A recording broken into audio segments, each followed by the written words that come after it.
Representatives from police unions across Western Mass are voicing their concerns with the police reform bill making its way through the state legislature. Good afternoon. Thanks for joining us here for Western Mass News at 4. I'm Jordyn Jagolinzer. Last week, the Senate overwhelmingly passed their version of the bill, the House releasing their version last night. Western Mass News reporter Audrey Russo joins us live in Springfield with the very latest. Audrey?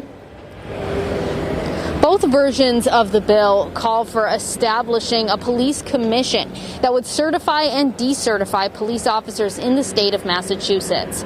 Both the House and Senate versions of the bill call for some type of limit on qualified immunity, which shields police officers from civil lawsuits unless it can be determined that the police violated a person's established rights. Now, the local police unions say that qualified immunity is necessary for them to be able to make split-second decisions. Qualified immunity and reform are not mutually exclusive.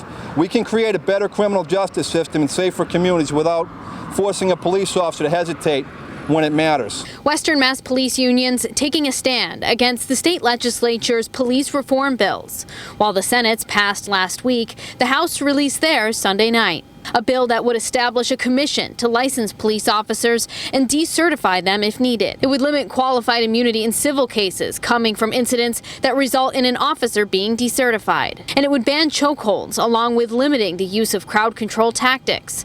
Some parts of the bill the police union representatives support. For example, the licensure and standardization of policing in Massachusetts.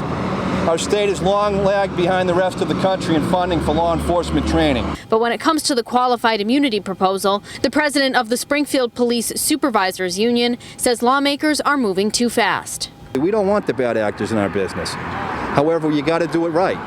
Because if it's not done right, it results in lawsuits and court cases and grievances, which are a ridiculous expense to both municipalities and unions. Now, the House is expected to vote on their version of the bill on Thursday. The Senate, of course, passed theirs last week. The two branches would have to reconcile their versions of the bill somewhat quickly if they wanted to pass it before the end of the legislative session on July 31st. Now, coming up on Western Mass News at 6, we'll dig deeper into the differences between the House and the Senate's version of the bills. And we'll also hear from the chair of the Black and Latino caucus on why he supports these reforms. Live in Springfield, Audrey Russo for Western Mass News.